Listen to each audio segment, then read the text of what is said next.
check this, guys. I think we have literally just enough mana to do this. So first things first. Destroy target artifact, right? Then we pump the Crawling Barrens once. Take action. Then we block. Then we pump it again.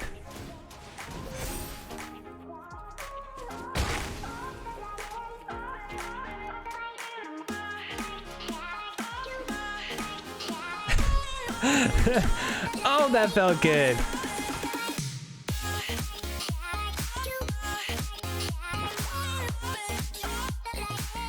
How's it going, everybody? Thank you so much for clicking on my video today. In today's video, we have a big red control deck for you today. This one is a mono red artifacts control deck. It's kind of been popping up on the scene all over the place, so I decided that I would like to make one of my own versions of this deck and see how it does. And we go 100% again. So this deck is a powerhouse, and I can't wait to show it to you guys and break it down, and then also get into the gameplay footage. But if you're new here and you're not already subscribed to the channel, don't forget to hit that subscribe button. It's free for you to do. It supports the channel, and we are so close to 1,000 subscribers, guys. I really appreciate all the support and love on the channel so far, and we're so close to our goal of 1,000 subscribers, so thank you so much. And like I said, if you're not already subscribed, please do so. Also, hit that bell because it will notify you anytime we post a video on YouTube. We post deck lists 2 to 3 times a week, so be sure to hit that bell so you don't miss out on any future content.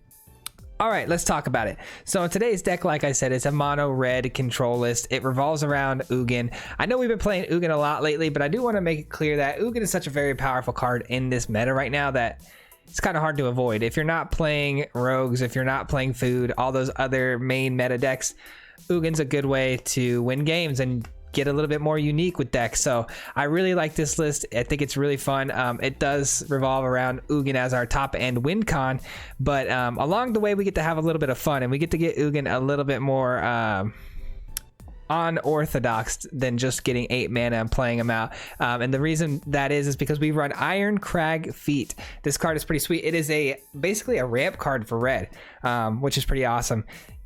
So when you have 4 mana and you play this card, it gives you 7 mana. Instead, it's all mountain mana, and then you can actually cast only one more play for the turn. So this card can be used in a couple of different ways. Most people, think, okay, you get to Ugin, a couple turns early, which is great. You can go right into a Solemn, which then takes you right into Ugin on turn 5, which is great.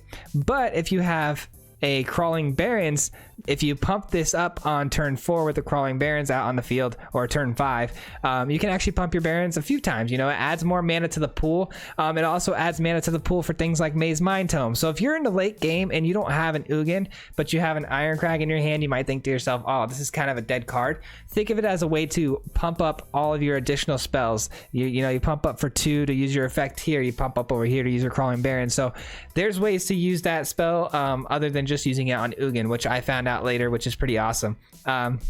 You'll notice too, I still haven't quite figured out the Crawling Barrens. We still misplay that card so much. Such a powerful card, and I really got to learn how to use it. But it's, like I said, it's very, very good.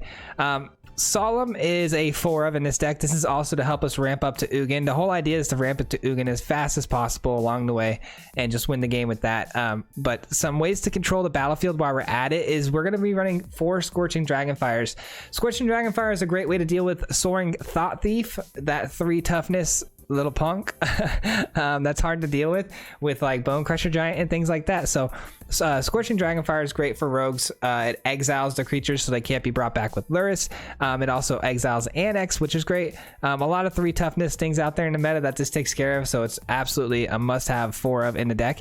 Spikefield Hazard, we only run 2 of these, but it's a really good removal also for rogues, those early game enforcers, things like that. Then we have Shredded Sails. Here's a card where I was not really for at first, but man, oh man, does this hit so many different things right now. If you really break the meta down right now, artifacts are kind of everything. Not only can you take care of an early Mazemind Tome and mirror matchups, you could take care of things like Embercleave. You could take care of things like the Henge. You could take care of things. What else can this hit? It can hit big, artifact creatures like a serpent. There's so many different things that the Shredded Sails hits. And if you can't hit those things and you're playing rogues, well, guess what? You can deal 4 damage to flying creatures. So this is a very powerful card. And if it does get stuck in your hand and you're like, wow, there's really nothing I can hit with this card in this matchup, cycle it away for 2 and you got yourself a card draw. So very, very good card. I actually might up that to 3 or 4 in my deck. I really do enjoy that in the current meta and the best of 1. And then obviously we have the 4 Mazemind Tomes. This is you know, our way of keeping the engine going, keeping the card draws coming in. Very, you know, very popular card in control decks right now, and it's for a reason. And then we have 4 Shatterskull Smashings. This is a very good removal. I've learned that if you're up against a really odd matchup with Planeswalkers, this is a very good way to get rid of those pesky Planeswalkers. So Shatterskull Smashing, very, very powerful card. We run 4 of those. Also a really good land source if you're running out of land. Obviously 4 Bonecrusher Giants. We're all familiar with this guy. And then we got 4 Storm's Wrath. I was playtesting this deck, and I actually lost a lot of my rank because I was trying to get really fancy with it and play a bunch of Chandras, but turns out Storm's Wrath is the way to go. Storm's Wrath gets rid of a lot of things on the battlefield. You got to be cognizant though that it hits your Ugin and it actually deals 4 damage to your Ugin, so you got to be really careful with that. I don't know if it's in this video, but I did misplay this. I was supposed to plus Ugin then Storm's Wrath, but I accidentally Storm's Wrath first, and I killed my Ugin. It was not fun, but I hope it wasn't in this video so you guys don't have to see that, but it was pretty bad. You want to make sure you're aware that Storm's Wrath does hit your Planeswalkers as well. And I think that about wraps it up. Obviously, we have the Ox of Agonas here sitting at 2 of. This is a rogue you know, situation as well. Rogues, you know, they obviously mill your deck into the graveyard. So if you have an Ox sitting in the graveyard, it's a good, you know, little reoccurrence, and it escapes for 8 other cards. So if you exile 8 cards from your graveyard, typically that's enough to get the rogues, you know, underneath their 8 minimum that they need to get all their pumps and all these extra things. So 2 Ox of Agonas, and then we go over here to our lands, 4 Crawling Barrens and 2 Radiant Fountains to help us gain a little bit of life along the way. But that's the deck in a nutshell. This deck smashes, man. It's actually one of my favorite decks right now. I'm actually playing this. You'll see, actually, I have a sideboard, which I never have, because I am playing this right now in best of 3, just to get back to Mythic. I feel like best of 3 is just a little bit more, like, less luck involved. So I went ahead and I jumped on that a little bit this weekend and try to get my rank back. We're back up to Diamond Tier 1. So hopefully we can hit Mythic by the end of this. This month is up. What would it be, the 22nd right now? Yeah, so hopefully we can hit Mythic and maybe top 1200. I don't know, doubt it, but we'll see. But that's the deck. We're going to jump into the gameplay footage now, and I hope you guys have a wonderful rest of your day. Enjoy the gameplay, and then at the end here, we'll talk about what worked, what didn't work, and maybe talk about some possible changes to the deck. So we'll see you there at the end. Peace. All right, here we go. We're going to be playing some Big Red today. Big Red Ugin.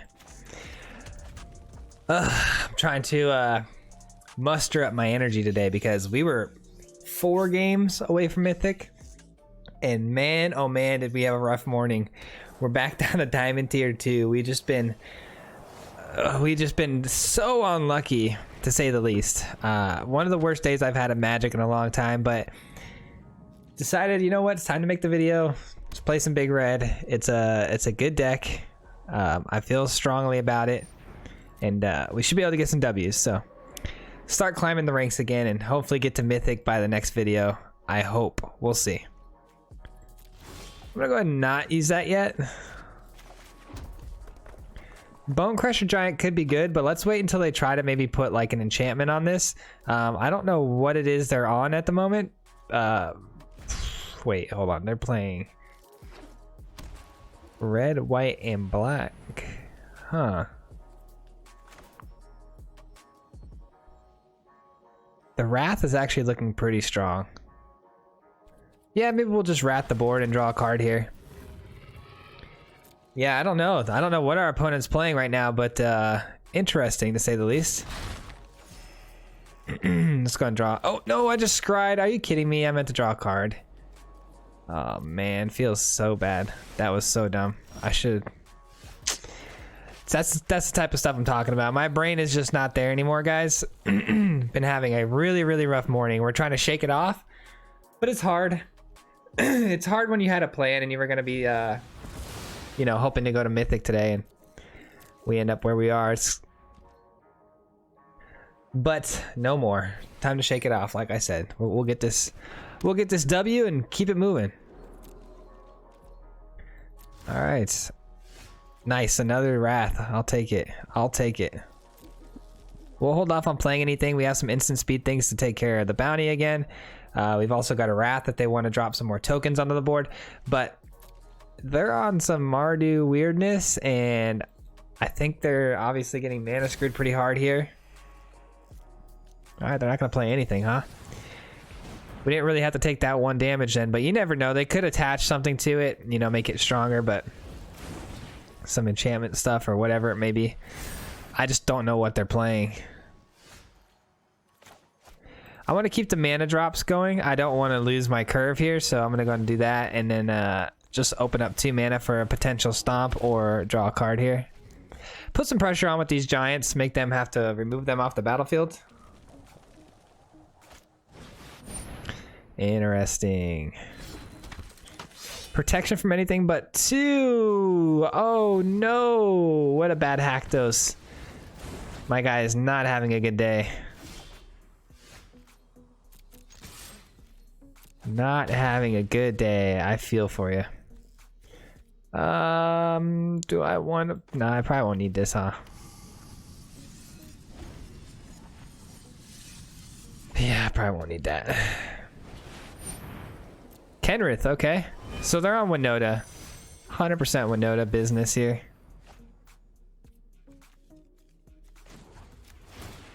No biggie. They're a little bit behind here, so I'm not too concerned. Shatterskull Smashing seems a little bit excessive for trying to kill a Kenrith, but I don't really have any other better options if I'm being completely honest, so we might just have to do it for 5.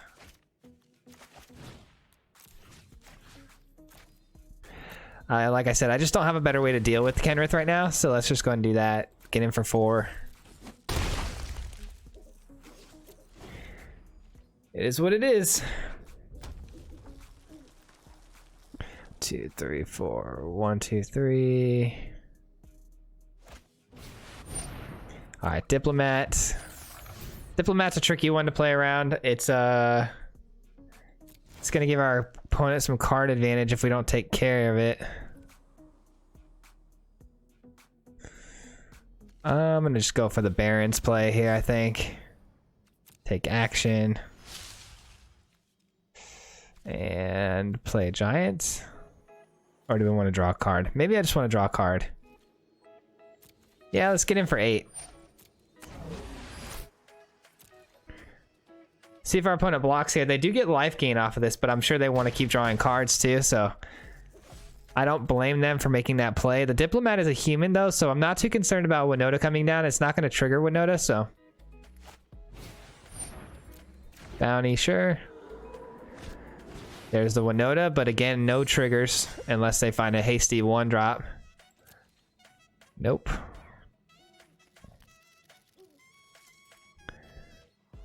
They leave the Diplomat back. Smart. I would like... I'm probably just going to Wrath here, and I think we have lethal with the Crawling Barrens, actually. Yeah, I'm going to go for that play. No, no, no, no.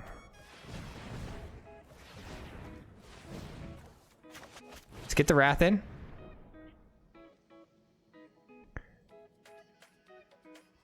I suppose the Wrath deals damage, though, so the bounty could give Winota protection here. Didn't think about that. Shoot. Well, we're off to a rough start. It is what it is, though. All right. Let's get this Crawling Barrens attack in. It is lethal still, though, so they're going to have to block it with Winota. Sure.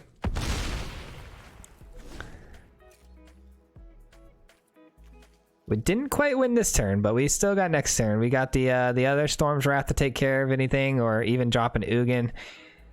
But if we drop the Ugin, that sets us back 1 turn from winning, so we'll see what happens. All right. Yeah, I think the Wrath play for that's lethal, so might as well go that route, huh?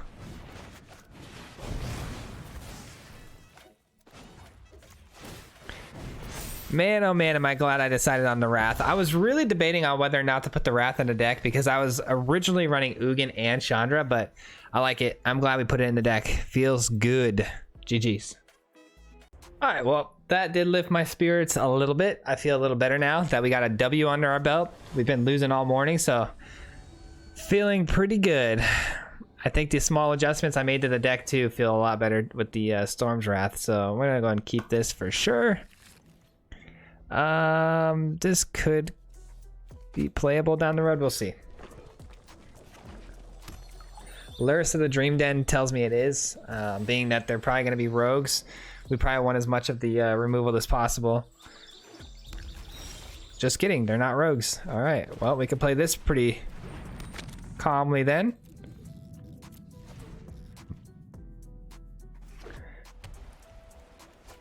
Boros. Oh, it's gonna be cycling. Okay. Okay, let's go ahead and get this before it can get us. And looks like as much as we want the Shatterskull, looks like we're gonna have to play it as a land and say go. I'm not cracking the tome yet because I really want to draw some cards, but I do think we're gonna crack it this time around because I want to try to hit a land. I don't want to miss a land here.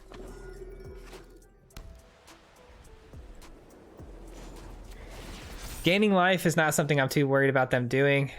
All right, we do hit our land. Perfect.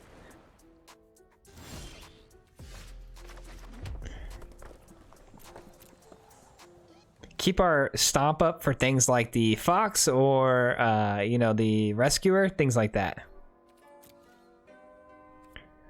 Wish I could have played Solemn there, but we gotta keep our removal open and available because once we start losing life, it's hard. There's no way for us to gain it back. And if we get down to a certain level, the Zenith Flare is just going to destroy us. So, got to be on our toes. Got to be ready. Got to try to take as little damage as possible in this matchup. This is not a good matchup for anybody. Zenith Flare is just too overpowered, man. It's so hard to deal with unless you run counters. If you have counters in your deck, it's a pretty easy deck to beat, but... we got to be cognizant about our Crawling Barrens too. That's probably going to be one of our win cons for sure. If our opponent does nothing, I might eat all 4 mana just to pump the Barrens here instead of drawing a card. Drawing a card looks pretty solid here, but if we don't have anything else to do with the extra 2 mana, I might want to just try to get my full mana's worth here and just pop the Crawling Barrens. We'll see. We are getting roped already though. I don't think they expected us to take care of that Dranith so easily. Now they're pretty upset. They don't know what to do. They've just got the healer, which is never ideal. This is not the card you want to be carrying your cycling deck. Oh yeah, what's going on here? One timeout down.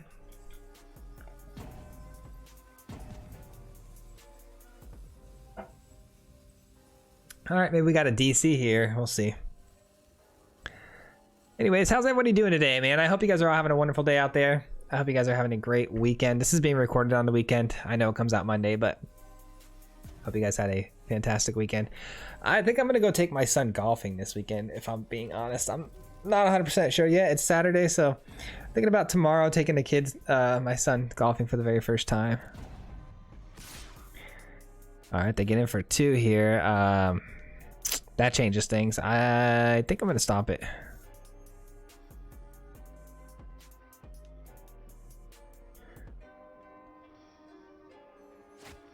I don't know why in my mind I didn't think they were going to attack with that. That's in hindsight seems pretty silly. Of course they're going to attack with it. Like I said though, I do want to try to avoid as much damage as possible, so not going to be pumping the Crawling Barrens this time. Another Stinger, okay. Let's just draw a card now. That way we don't hold priority. Because us holding priority is just slowing us down. I want to get these guys moving here on the other side.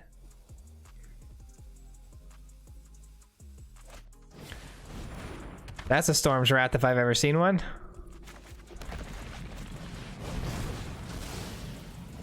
Easy.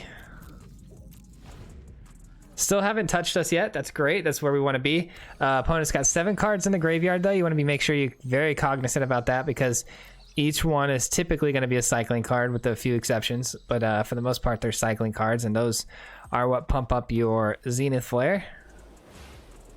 They dropped the Lurrus in. Okay, it's almost the Lurrus time, huh?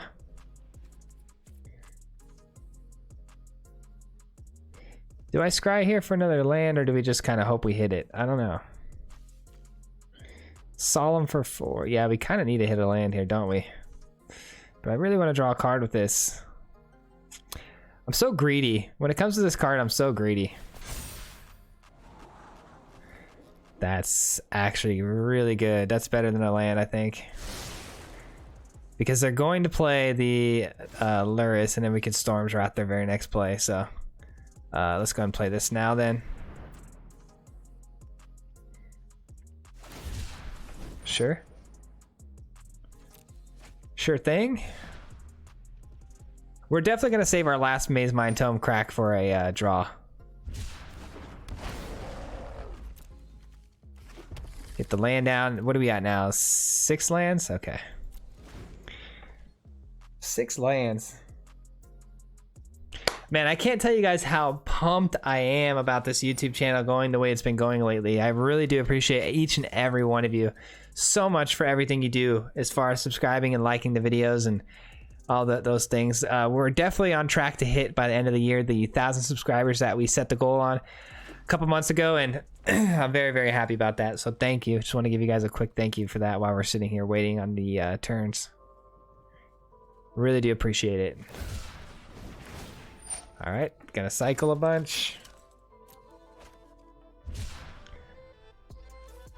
All right, my turn. I guess they're not gonna cycle too much. Let's go ahead and just kill this.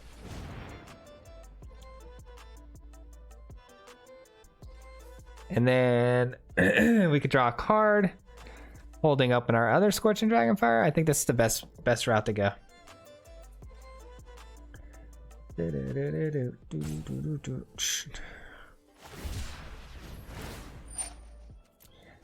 So they did have more cycling effects in their hand. I thought they might have been running dry or something. I figured they would have popped that a lot sooner than that, but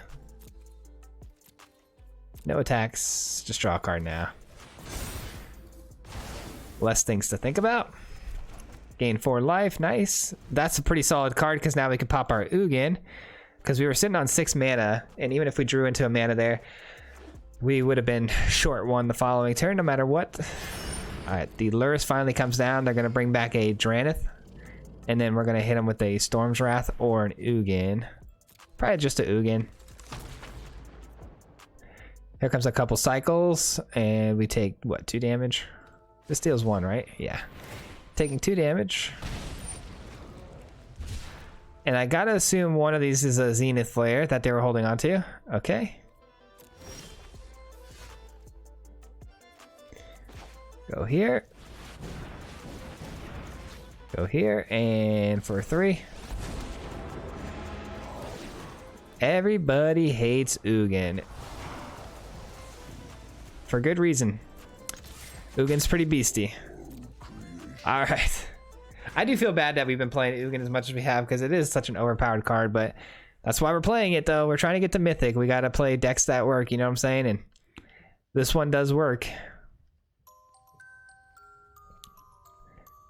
And then the next deck that we're going to be playing, I think, has Ugin as well. I want to do the same version of this deck, essentially, but with mono black. I think that's going to be a lot of fun, too. So they cycle away a Fox here. Interesting. I only have 1 mana open. I have no real way of dealing with that Fox if they were able to like, if they played that and cycled like 4 times, I wouldn't be able to kill it. Unless I -1 with Ugin. Which I guess, yeah, I guess that's pretty easy. Sometimes I say things and then I think about it and I'm like, oh, you're not that smart. Alright, Bonecrusher Giant coming in, picking the pace up a little bit. That Zenith Flare is going to hit me for 16. They're going to gain 16, or at least close to 16. Not quite, but pretty close to 16. So if they have 2, they can win the game still. So we're by no means out of the woods yet. Let's get in there for some damage.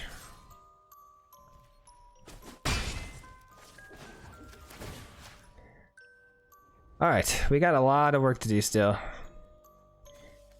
They're about halfway through their deck, so I mean, if we're playing by the odds are they have 2 Zenith Flares in hand already, which is lethal. We're hoping that's not the case, but you never know. I've been let down worse than that before.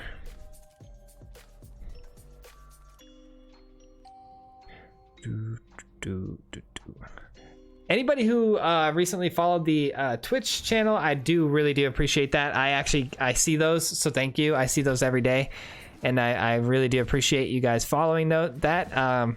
We did not go live last Wednesday. We normally go live every Wednesday, but unfortunately we did not this Wednesday because we had some things pop up during the week that really, it got a little out of hand here in the house. We have a little one. We have a little newborn.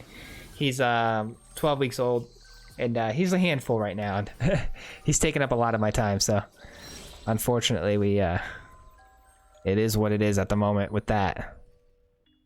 I guess I should have popped the Crawling Barrens there, but they're gonna Zenith Flare me, right?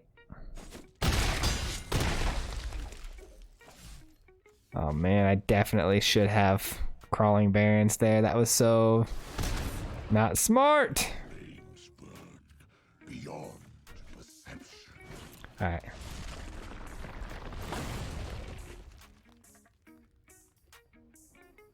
Here's the Zenith Flare. Bing. It didn't matter even if I hit him with the Crawling Barrens there, but it still would have been worth a shot because we could have got a little more damage off of them for the following turn. Can we deal 18 damage? That's the question. I think we can, but we'll see.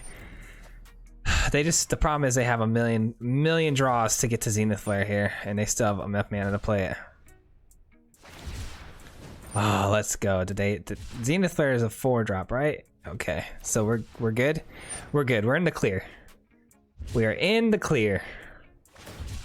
So now we just got to find a way to deal 18 damage. We should not have won this game. I misplayed a few times. Their pace of like roping me and then going really fast is really, you know, messing up my rhythm here. I can't lie. Decline. Do I have enough mana? No.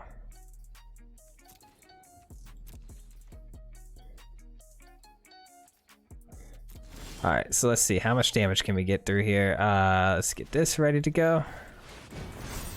Take action. So 4, 8, 9, 10, 11, 12, 13, 14, 15, 16, 17, and a stop makes 19, right? I hope I did the math right. Let's find out. I sure did. Look at that. Just like we drew it up. Textbook, baby. I'm so happy they didn't find that second Zenith Flare. I'm guessing they're only running 2. They really should be running 4, but it feels bad, man. GG's. All right, we got 2 wins. My head's in the game now. I'm focused. I'm ready. Let's do this. Let's do this. I'm ready. Sure, I go first. Opponent does not have a companion, but this is a lot of removal, so I'm gonna go and keep this. Anytime I can get a lot of removal in the hand, it's good because at least it holds my opponent at bay until we can figure out what to do. And if they are not, you know, creature based, that's fine. It gives us time to build. If they are creature based, we really want to make sure these removals are in hand, which we do have, so feeling pretty good about that. Could be Dimir Rogues. We'll see. Spikefield Hazard could be relevant, so gonna keep that in hand. Just this one more turn and see what we get. If it's Rogues, I'm gonna play it, but if it's not, it'll be a land for us. They're keeping me waiting, huh? Gonna keep me guessing, I see. Nope, here it comes. Soaring Thought Thief, incoming.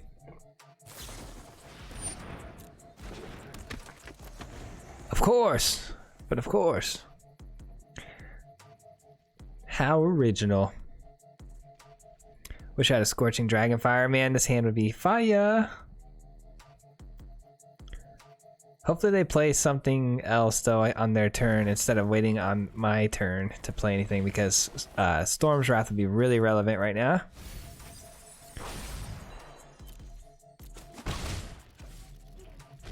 Come on, play one more. Soaring Thought Thief. Ah, come on. That's no fun.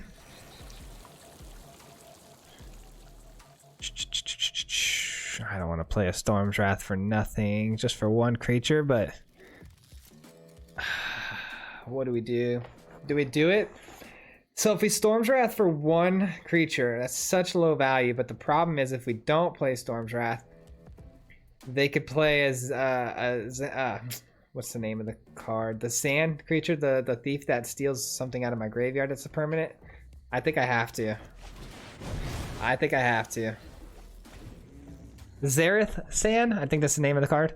It steals from someone's graveyard for 4. You flash it in if your opponent doesn't block your creature. So we definitely had to kill that. Kind of sucks. Storm's Wrath is not a card I want to play on one creature. Wind Robber, sure. Easily taken care of.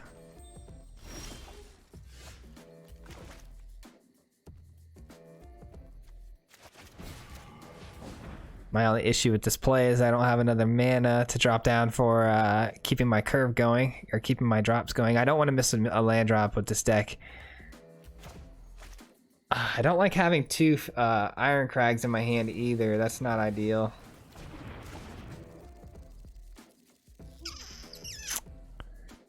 Alright, it is what it is. We'll play this as land, I guess. This is such a relevant card, though.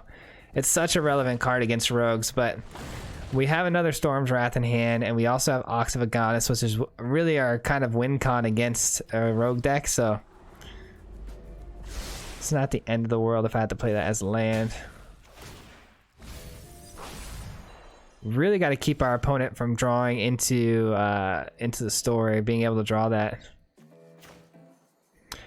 Another Storm's Wrath for a 1/1 feels bad.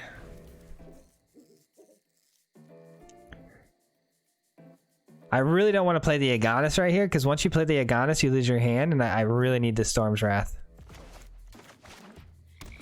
Opponent must have that into the story, because they should be playing a lot more creatures here. 1, 2, 3, 4, 5, 6 mana. Aghanim Awakening. Okay, that right there is a good Storm's Wrath, but you know what? It's an even better Ugin. Am I right? It's an even better Ugin. Wow, what a top deck that was for us.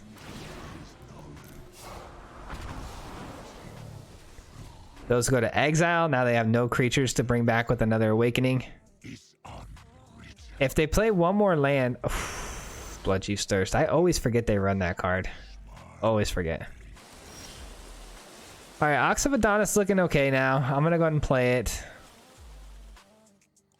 because they are definitely going to run into the story here in a minute. So I'm going to just go ahead and drop an Ox of Agonas down. Essence Scatter. Wow, okay. I'll take that. Now we can empty our graveyard out, so I'll definitely take that. I'm going to do it now, before they can get anything off. Do it now before they can actually pop a into the story. They're gonna have to pay full mana cost for that. Okay, that's fine too. As long as I have no graveyard, I'm happy. The Agonas did its job if there's no graveyard. It's kind of odd to see Essence Scatters in their deck. It's kind of really strange, honestly. Let's get a Crawling Barrens attack in here. Teach them a lesson. Teach them a lesson about our little 2/2 here. They have Heartless Act. Wow. Wow, they really had Heartless Act. That's crazy. Okay. Okay. I see you.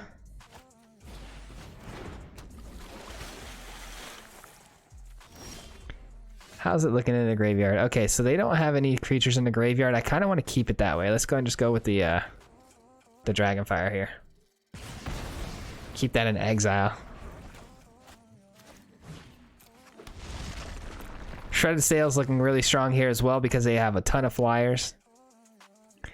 Being able to end step that's going to be nice. All right. Kind of at a standstill with our opponent at the moment. Okay. Send that to exile as well.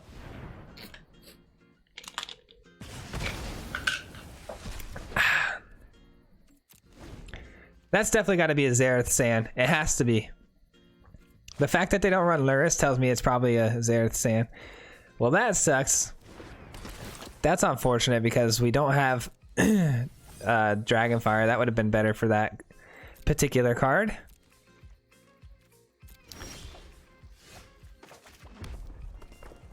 Looks like we're gonna have to Storm's Wrath that. We're down to 7 cards in our graveyard, which isn't good. That's a lot of cards in our graveyard. We can almost Ox again though. That's a flyer. That's a flyer. And that gives us enough. No, it does not. It doesn't give us enough for the Ox. But we could play this and then we can play the Ox. If I play this, that's not enough mana, is it? I'm gonna have to get rid of the Solemn, unfortunately.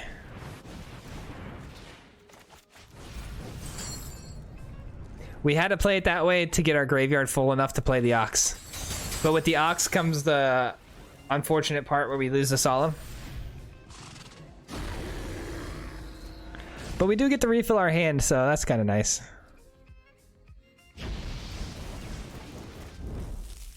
Radiant Fountain, sure. Some life gain, I'll take that. Wish it was a Crawling Barrens, but we'll take it. Opponent hasn't been able to do anything against us yet, so that's really nice. Let's play the Tome here, see what we hit. We need to hit something that can take care of Xerath here. Obviously we can block it, but if they play something here that... If they play something that kills our Ox, that'd be problematic. But the Ox does have a counter on it, so they can't Heartless Act it, but they could Bloodchief's Thirst, which is not good.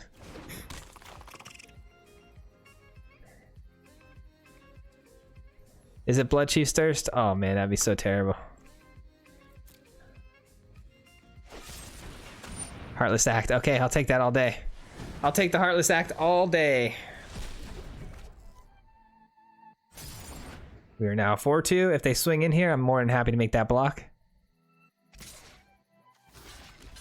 Not a problem. Not a problem. I'll take that block every single time. Fresh new hand. Let's get another Tome down. Draw another card. And I think we are in the lead at the moment. I'd much rather be on my side of the board than theirs. Let's just say that. All right, GG's. Game number 3, a resounding win. Let's go, baby. 10-minute game. Let's see. Let's try to get one more game in. We'll see. All right, let's get this 4th game in here quickly. See if we can't just run through this really fast and keep the intro short. And we got ourselves a video. But yeah, I hope you guys are really enjoying this one. Big Red is it's a lot of fun to play. It's very, very powerful. It just needed a few tweaks. I was trying too hard to make it original, like with the Chandra and stuff, and cost me a few games on the ladder. And then we were trying to just play other decks, and it was a nightmare. But we're back. We're feeling good. Feeling strong. We got a couple Bonecrushers here. Opponent goes first, which is not a good feeling, but we're going to keep this just because we have the removal. We have the ramp if we find an Ugin, so...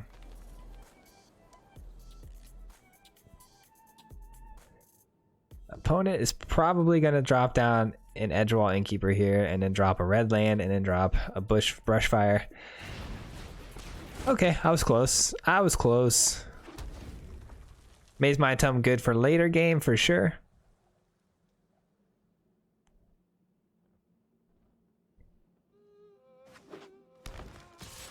Alright. No Edgewall Innkeeper though. I feel good about that. Feel really good about that. The Mammoth. Okay. I'm gonna go ahead and stop here. How to deal with the Mammoth is the question now. Never mind. Easy answer. Let's game's easy. Easy, easy. Lemon peasy. No henge for you.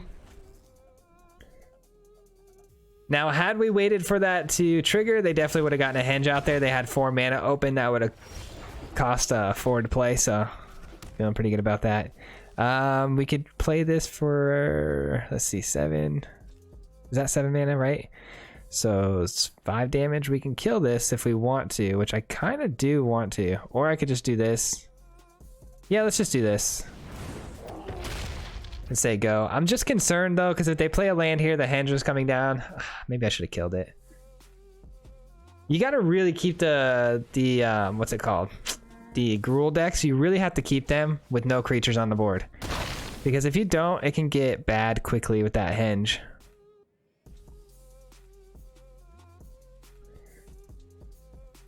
Because with the henge, we're not able to deal with it with the Ugin. That's the only card we have to exile those things off the board, and we can't deal with it. But we do have Shredded Sails, which is an option, but still not the best option. So I think I'm going to kill this Lovestruck Beast. As silly as it might seem, I think it's really important.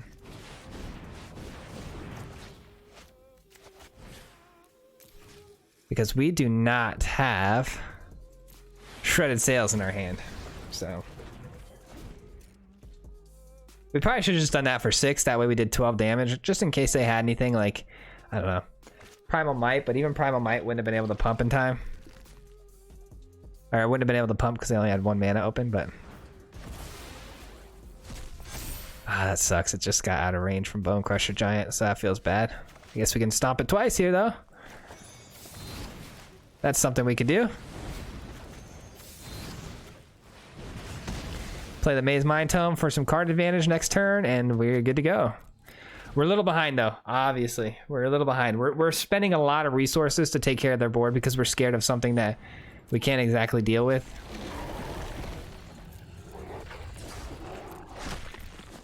And it doesn't really matter now. If it's going to happen, it's going to happen because they do have the land, right? Yep.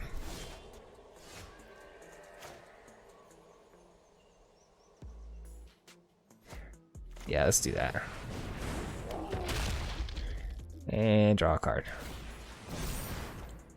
There's the Ugin. Okay, we can play the Ugin next turn. Beautiful.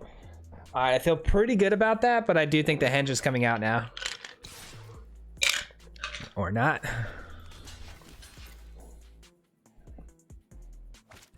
Embercleave. All right.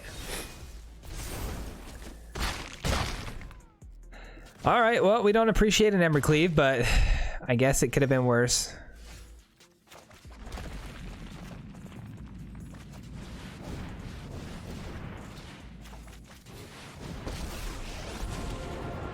I'm gonna do it for 6 just to get that completely off the board. I don't want them to be able to play that again. It kind of keeps it gets our Ugin in a really vulnerable position to like stomp and things like that, but I do feel like it needed to be done. That could cost us, honestly, because that Ugin being on the board is really, really strong. Looks like they don't have a stomp though, so that's good. Spikefield Hazard, pretty strong, but I think we just do this instead and hold it up. Hold the Spikefield Hazard because it's instant speed, so we can actually keep that in our hand until they want to play another like edge wall next turn and swing in with the beast.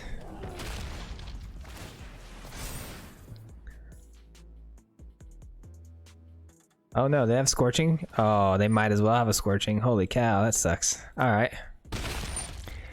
Alright, well, will they draw another card? They do.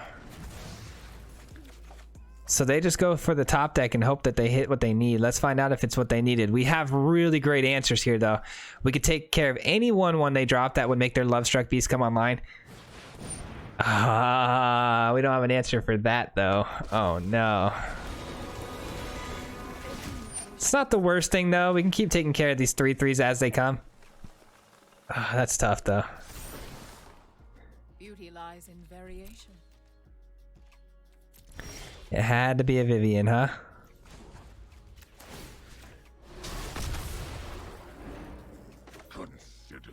This, yeah, we could play this.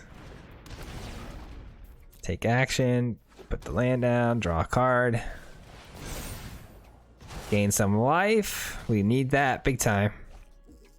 All right, and we can play this as a land again, but I kind of want to keep it available for removal. All right, see what our opponent's got now. It may look like we're in a bad position, but I actually feel pretty strongly that we're gonna pull out of this. 3, 4, 5. I could -5 here, but that would be a little risky losing Ugin. Potentially they could have another Vivian in hand, and then we just lose, so that's not good.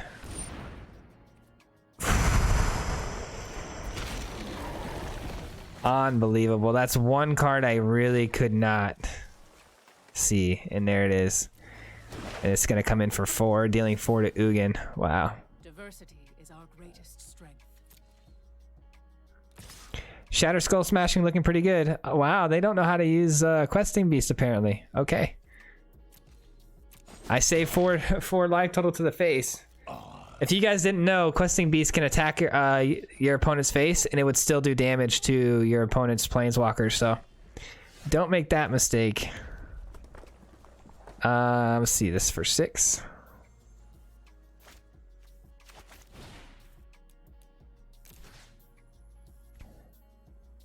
I still use, yeah. As long as it taps the right mana. Yes, okay, perfect. I was like, as long as it taps the right mana and leaves our Spikefield Hazard open, this feels pretty good. No attack, all right. Whew, I was a little worried there because that Questing Beast should have took 4 off of our health and we would have been in a pretty tough position, but they did not hit us, which is great. We took care of 3 of them though, so there's not much they can do now. We can kill that. Man, they're just flooding the board though with creatures right now. I can't keep up. So hard to keep up at the moment. If I could just get Ugin above 3, would be good. I'd really like to draw into like a Scorching Dragonfire would be ideal here.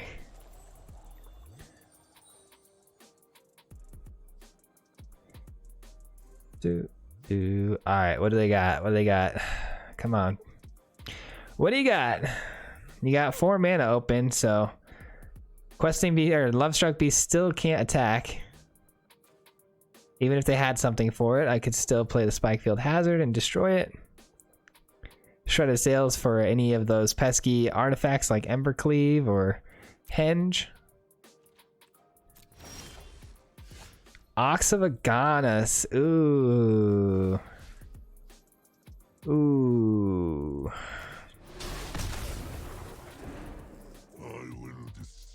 I'm gonna just hold on to the Ox because I really need these 2. These 2 are very, very important cards at the moment.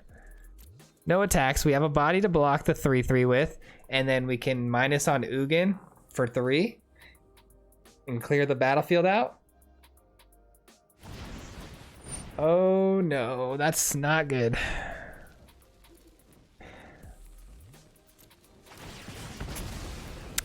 That's not good. Let's go Scorching Dragonfire. Oof. Crawling Barrens is good though. I guess we can sacrifice one of those. All right, +1 for another 3/3. This one has Vigilance. Can I pump this to 4, 7, 8? I can pump this to 4. Ooh, hold on. 7, 8. Check this, guys. I think we have literally just enough mana to do this. So first things first. Destroy target artifact, right? Then we pump the Crawling Barrens once. Take action. Then we block. Then we pump it again.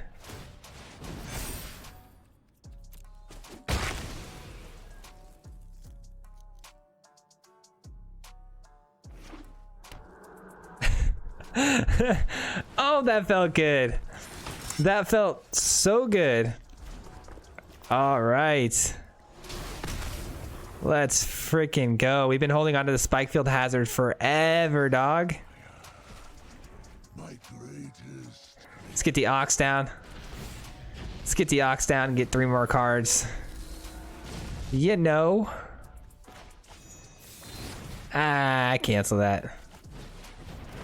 Let's save it. Let's save it. You never know. Whoo-wee, that felt good. Holy cow.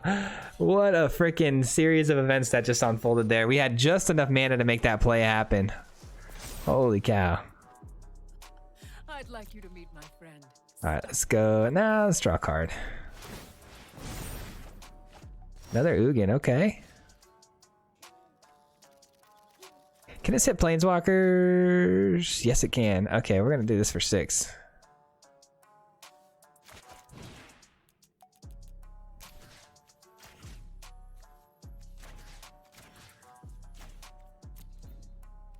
There we go. Get rid of both of you. Seems I need to evolve too. Get rid of you. Barrens comes down. Ox goes in for 4. And we're looking super good. Super good. Let's go. Opponent is out of cards to play. Finally. Holy cow. I felt like they just kept finding answer after answer with us. So I'm glad that we finally slowed down. We should have Crawling Barrens there. That was dumb. But I'm trying to close this game out. And I'm rushing. Dang it. Probably could have got lethal there, couldn't we have? Yeah, we definitely could have got lethal there. GG's. All right, guys, let's close this thing down and let's talk about it. See you in a minute. All right, that is the gameplay footage for the day. I hope you guys had a wonderful time watching this video today. I appreciate each and every one of you for making it this far into the video. I can't thank you enough. That actually helps the channel so much, and with the analytics and whatnot when you actually watch the video all the way through like you did today. So thank you so much for that. It means the world to me. Let's go ahead and talk about the deck and talk about how it played. So obviously we went 100% today. Pretty fantastic. We had a nice little run with this deck. We did have a little bit of a bad run with it early on when I was playtesting it and doing some funky stuff with it, but I think we've really hit home on this deck and really settled in, and we've got a pretty good meta killer here. We've got a lot of answers to a lot of different things. I will say this. I will say that in my sideboard, I have Soul Sear and I have, where is it at? Thundering Rebuke. Now, these 2 cards are something that you really might want to think about putting into the main deck. There are a couple different matchups now where I've run into situations where 2 and 3 damage doesn't quite get it done. You know, those big green ones with like Questing Beast and things like that, where it's really hard to deal with them. Obviously, we have Storm's Wrath, but Storm's Wrath is not an ideal spot removal, and you don't typically want to run that against one creature. But there's been a lot of times where I've gone up against green and I've been in a rough spot where, you know, things like Soul Sear and Thundering Rebuke are really strong, but they're also very situational, I'd like to say. Being that, you know, obviously Thundering Rebukes and Soul Sear are great because they can hit creatures and planeswalkers. And that's kind of the same thing with these 2 here. But what's great about the Bonecrusher Giant is that you've got a creature spell attached to it. And what's great about the Scorching Dragonfire is you got the Exile effect, which is really good against Lurrus matchups with the rogues. So you're kind of in a rock and a hard place here, but Thundering Rebuke and Soul Sear hit more things. So when you're up against more random spells and decks, not so much meta, this deck actually attacks the meta very hard, but there are some of those matchups you run into where you're like, man, I wish I had a Thundering Rebuke right now. So that's something to think about. This deck is very interchangeable, mix and match. You could change things in or out. I've seen a various amount of decks that are running mono red control that they all look different, you know? And so you're gonna get a little bit of something on all of them. Let me know what you guys think though. I really enjoyed it. I like where we're sitting right now. Scorching Dragonfires, that's the one card I'm really kind of looking at. Maybe we'll drop and put something else in that spot. Maybe one of these 2 cards here. But other than that, the main deck I feel is super strong and it does really well in Best of 1. So let me know in the comments below what you guys think. If you have any ideas, I'm always open ears for that. Always trying to get better. So let me know what you think, and thank you guys so much. And again, if you made it this far into the video, thank you from the bottom of my heart. I really appreciate it, and I hope to see you all on the next one. Peace.